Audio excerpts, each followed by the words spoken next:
رابعي نتبي كاب كل حاتيات زنصات يا كل حاتيات كنبل كلنا تي ملأت حاتيات زبال actual sin نبلو نحنا دك سبات بعلنا نقبر حاتياتي اتخاناي كا اوريجينال سين وي كا دامو حاتيات نبلو باي ديفولت سبات كوينا بمولادنا تراي ንቕፅዓት ዝተገባእና ኣዳማዊ ሓጢኣት ዝወረስና ኮይንና ስለ ንውለድ ማለት እዩ እዚ ክልቲኡ ነገራት ንቅድስቲ ድንግል ማርያም ኣይነበራን ካብ ኩሉ ዓይነት እዚ ነፃ እያ መሃለየ ዘሰሎሞን ምዕራፍ 2 ፍቅዲ 2 እታ ፈታዊተይሲ ኣብ ማእከል ኣዋልድ ከም ኣብ ማእከል እሾኽ ዝበቆለት ዕምበባ ሹሻን እያ ዕምበባ ሹሻን ክገልፅዋ ከለዉ ወሰን ወሰና እቲ በሊሕቲ ዋጋ እሾኽ ኣለዋ እታ ዕምበባ ማእከል ኣላ እዩ ሕጂ እዚኣ ብቅድስቲ ድንግል ማርያም ነታ ውሽጢ ደላ ዕምበባ ተወሰን ወሰን ደሎ እሾኽ ከኣነ ሓጢኣት ድምሰል እንታይ ማለት እዩ ማንም ሰብ ኣብዛ ዓለም እዚኣ ክውለድ ከሎ ኦሪጂናል ሲን ኣዳማዊ ሓጢኣት ድልዎ ኮይኑ እዩ ዝውለድ በቲ እሾኽ እትተኸበበት እያ እዛ ዓለም እዚኣ ኣብ ማእከል እዛ ዓለም እዚኣ ግን ሓንቲ እቲ እሾኽ እትደይተንከፋ ዕምበባ ኣላ ንሳ ቅድስቲ ድንግል ማርያም እያ ድብል ትርጉም ይድህብ ነዚ ብከምኡ ካብ ዝተርጎምዎ ኣቦታት ሓደ ኣቀዲመ ዝገለፅኩልኩም ኣብ ኤፌሶን ካልኣይ ዓለም ለኻዊ ጉባኤ ኤፌሶን ካብ ዝነበሩ ቅዱሳን ኣቦታት ሓደ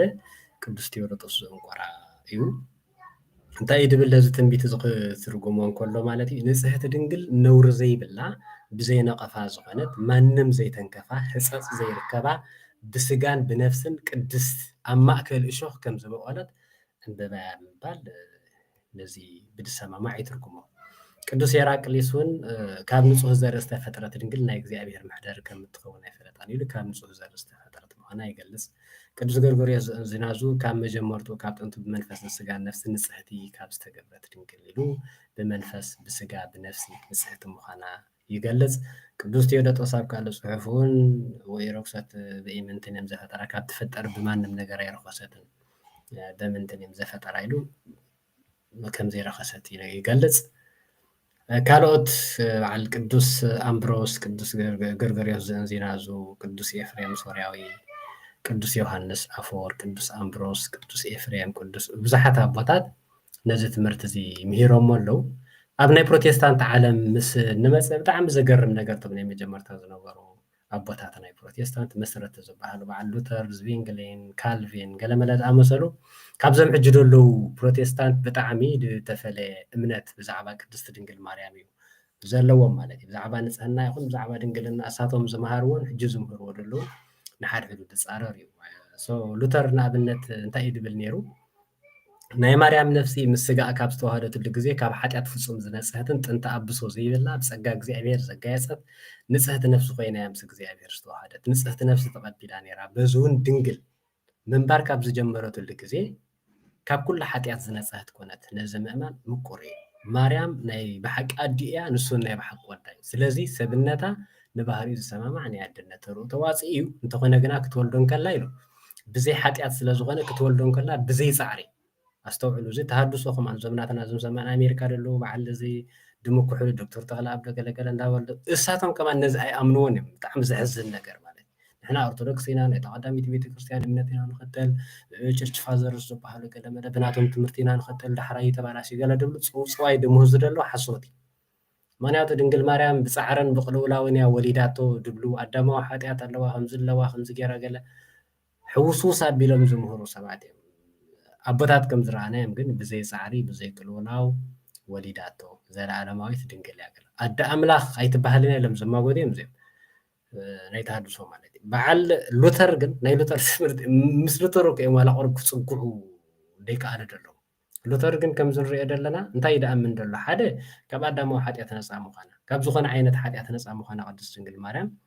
ከምቲ ኣብዛ ኣርእስታ ልዕልዮ ዘለኹ ቦታት ቤተክርስትያን እንዳኣምኖ ይኣምን ኣሎ ካልእ እዚ ንደቂ ኣንስትዮ ዝረኽበን ኣብ ግዜ ወሊድ ፃዕርን ሕማምን ገለ ድበሃል ንድንግል ማርያም ኣይረኸባን ይብለና ኣሎ ማህፀናውን ኣይተፈትሕን ድንግል እያ ወሊዳቶ ኸ ይብለና ኣሎ ብጣዕሚ ዝገርም ስለዚ ኢሉ ብዘይ ፃዕሪ ብዘይ ሕማም ብዘይ ምፍታሕ ማህፀን እዩ እግዚኣብሔር ብፃዕርን ቅልውላውን ክትወልዲ ኢሉ ዝተዛረቦ መርገም ንዓ ኣይተንከፋን ይብለና ኣሎ ማርቲን ሉተር የድብለኩም ደለኹ ኣሕዋተይ ናዞም ሕጂ ደለኹም ቤተ ናይ ፕሮቴስታንት እምነት ካብ ዝሓድሽ ፓስተራትኩም ደምፅልኩም ፅውፅዋይ ክትወፁ ግዜ ዝጠልቦ እዩ ዝዊንግሊን ምስ ሉተር ገለ ምስ ሰሓብ ገለ ዝነበሮም ነናይ ባዕሎም ዶክትሪን ሒዞም ተፈላለዩ ትሽዑ ግዜ ማለት እዩ ዝቬንግሊን ንባዕሉ እንታይ እዩ ድብል ኩሉ ሰብ ቅዱስ ንምግባር ዘይኮነ ሓጢኣትና ንኸወግደልና ዘለዎ ንሱ ባዕሉ ቅዱስ ክኸውን ኣለዎ ክርስቶስ ማለት እዩ ሓጢኣት ናይ ካልኦት ክወግድ ተኮይኑ ንሱ ንባዕሉ ቅዱስ ክኸውን ኣለዎ ከምዚ ተሃድሶን ካልኦት እንብልዎ ንባዕሉ ሓጢኣት ነይርዎ ንባዕሉ ዝወደቐ ባህሪ ነይርዎ ገለገለ እንዳልካ ድሕነት ከጥፍኡ ድፍትኑ ደይኮነ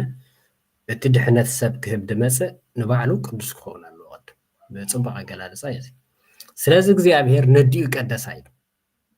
እንታይ ድብል ዘሎ እቲ ደድሕነና ቅዱስ ክኸውን ኣለዎ ቅዱስ ክኸውን እንተኮይኑ እቲ ዝወስዱ ስጋ ቅዱስ ክኸውን ኣለዎ ስለዚ እግዚኣብሄር ኣቐዲሙ እንታይ ክገብር ኣለዎ ንቅድስቲ ድንግል ማርያም ክቅድሳ ኣለዎ ዳዊት እውን እንታይ ኢሉ ነይሩ ቀደሰ ማሂደሮ እቲ ልዑል እግዚኣብሄር ምሕደሪኡ ቀደሰ ኣኽበረ ኣንፅሐ ቅድስቲ ድንግል ማርያም እዚ ፅሬቲ ንፅሕቲ ቅድስቲ ገይሩ ኣዳልዋ ምክንያቱ ካብኣ ዝወስዱ ስጋ ንጹህ መጠን ክኸውን ነዲኡ ቀደሳ ይብል ዝቬንግሊን ምክንያቱ ቅዱስ ውላድ ከምኡ ቅድስቲ ዝኾነት ኣደ ክትህልዎ ስለ ዝግባእ ኩሉ ግዜ ድንግል ዝኾነት ኣስተውዕሉ ብዛዕባ ድንግልና ኢና ንዛረብ ዘለና ዝቬንግሊን እንታይ ኢሉ ይኣምን ነይሩ ኩሉ ግዜ ድንግል ዝኾነት ናይ ድሕነትና ኣደ ማርያም ብዝምልከት ክብሪ ዝኸልእ ዘረስሕ ወይ ክፍኣት ዝመልኦ ሓሳብ ሓሲበ ይኹን ብወጋዕ ተዛሪበ ኣይፈልጥን እየ ሕጂ እውን ኣይሓስብን እየ እዚ ተጠራጠርትን ዕሙቕ ዝበለ ፍልጠት ዘይብሎም ክርስትያን ብዛዕባ ኣደ ኣምላኽ ብዝምልከት ዘለኒ ንጹር መርገፂ ንምርኣይ ብቑዕ ከም ዝኾነ ተስፋ ይገብር ብመሰረት ቅዱስ ወንጌል ብምሉእ ልበይ እዚኣ ንጽሕቲ ድንግል ወዲ ኣምላኽ ከም ዝወለደትልናን ብልደት ይኹን ብድሕሪኡ ንዘለዓለም ንጽሕትን ዘይረኸሰትን ከም ዝኾነት ኣኣምን እየ ይብለና ሄንሪት ብሉንገር 16 ክፍለ ዘመን ዝነበረ እዩ እንታይ እዩ ድብል እዚ ከዓ ምስ ካልኦት ቅዱሳን ንምንፅፃር ተኸብድን ኣዝያ ልዕሊ ኩሎም ክትከውን ዝግባአን ኣቐዲመ ኢለኩም ነይረ ምስ ማንም ቅዱስ ከተነፃፅር ኣይትኽእልኒ ኢኻ ብቅድስና ልዕሊ ኩሎም እያ ትብል ነጥብል ርኢና ነርና ብላዕሊ ዝውን ንዓ ይደግማ ደሎ ማርያም ንፅህናኣ እምነታ ቅድስናኣ ካብ ሓጢኣት ዝነፅሀት ምዃናን ፅቡቕ ጠባያን ኣብ ቅድሚ እግዚኣብሔር ዓብይ ካብ ልደት ጀሚራ ንፅህቲ ዝነበረት ናይ ንፅህና ቡራኬ ዝተቐበለት ኣደ ኣምላኽ ናይ መንፈስ ቅዱስ መቕደስ ኣካላ ንጹህን ሓጢኣት ኣልባ ዝኾነ ናይ ድንግል ማርያም ዝተቐደሰ ሰብነት ሕጂ ካብዚኣ ትርር ድበለት ብመላእኽቲ ናብ ሰማይ ከም ዝዓረገ ኣኣምን እዩ እዚ ናይ ፕሮቴስታንት መራሒ ድብለኩም ደሎ ብዛዕባ ፍልሰታ ሰኣምን ይብል ኣሎ እዚ ተሃድሶ ዓሪጋዶ ፈሊሳዶ ድበሃል ፅውፅዋ እዩ ድብልዎ በዓል መዓር ፅጌናይ እዚ ናይ ፕሮቴስታንት ኣማኒ እኳ ደኣምኑ እምነት ከኣምኑ ደይክእሉ ሰባት እዚ ግን ቅድስቲ ድንግል ማርያም ዓሪጋ እያ ፈሊሰ እያ ዝብል ትምህርቲ እኳ ይቕበለ የብል ኣሎ